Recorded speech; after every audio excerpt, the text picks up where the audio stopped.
Hey guys, it's time for the question of the week. Oh, sorry, just situating myself here a little better. Um, this week's question came to me twice in two different emails. Were they both emails? I think one was an email, one was submitted on my website or something like that, but whatever. They both show up in my email. Um, and the question is, what do I do when I encounter my twin flame?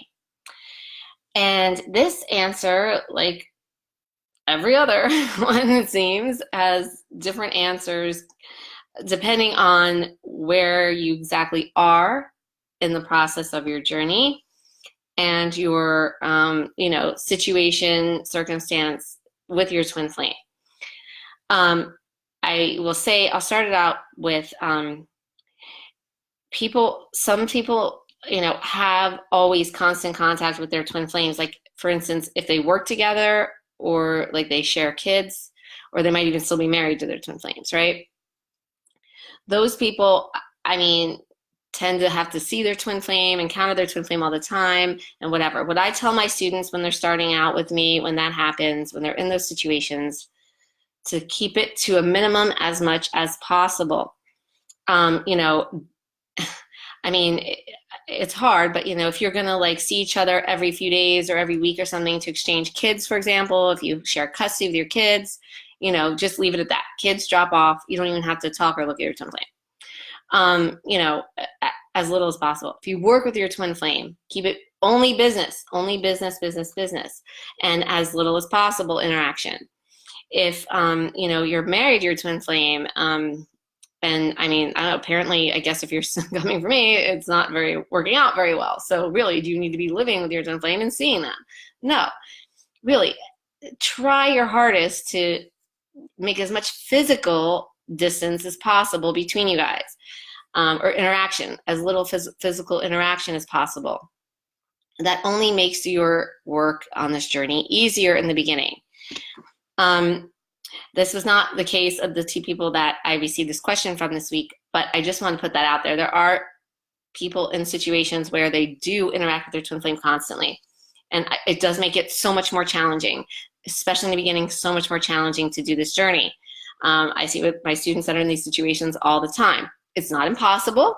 It can still be done, but it does make it a lot more challenging. So the least amount of time you can spend interacting with your twin flame in the beginning, the better. Okay, having said that, the two people that asked me this question, they both kind of were in similar situations in that they just happened, oh no, actually they weren't, sorry, I lied. Think about it. One of them sees their twin flame every so often, I guess once a week, because it's a teacher of their kid.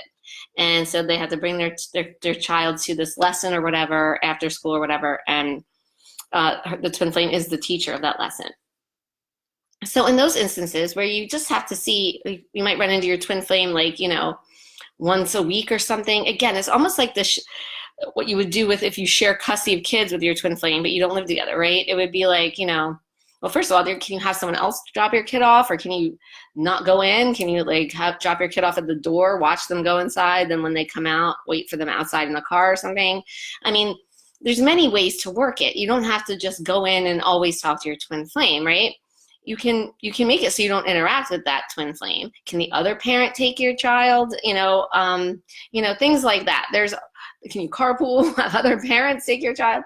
I mean, there's always some kind of solution usually in situations like that, because it's not a necessary living situation or do or die situation involving work or something that you have to interact with that person, right? So that's what you do in that instance. You try to not encounter and interact with the teacher as much as possible, but there should be some solution there, one would think. The other situation that someone else had asked me about with this was they were out one night and they randomly saw their twin flame with the new girlfriend at where they were, at the bar or whatever.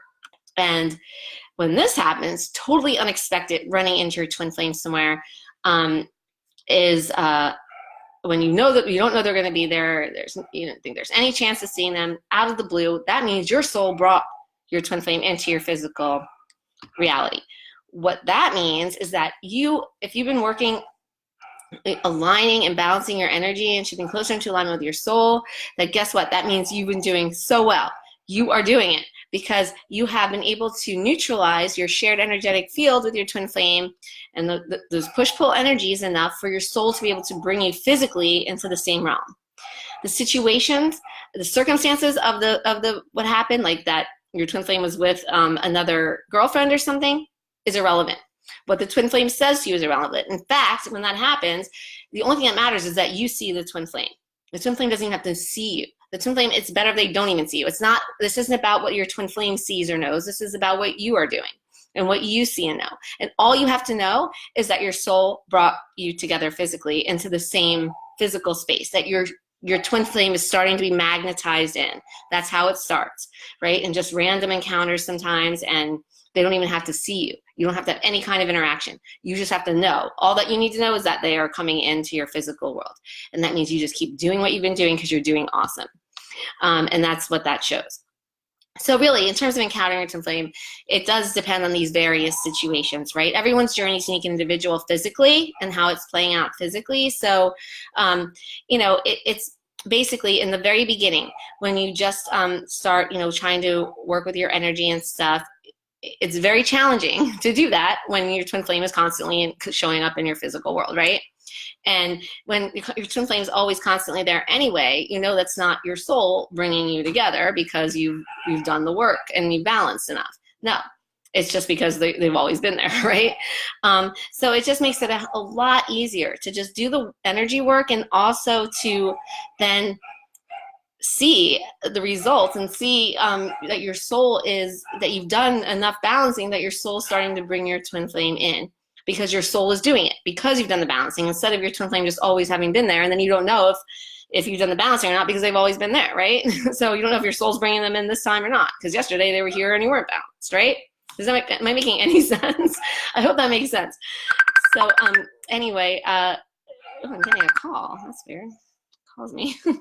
Anyway, so yeah, that's what it is. The answer is just, it really depends on your own unique physical situation with your twin flame. There's Rumi barking. I guess that's my call to go. Anyway, Rumi says hi, and yeah, that's the answer to that. So I hope that helps. I hope that clarifies the situation for you guys. Please keep sending me your questions. I love them all. I will get to them eventually. And thanks so much for watching. Have a great weekend, guys, and lots of love.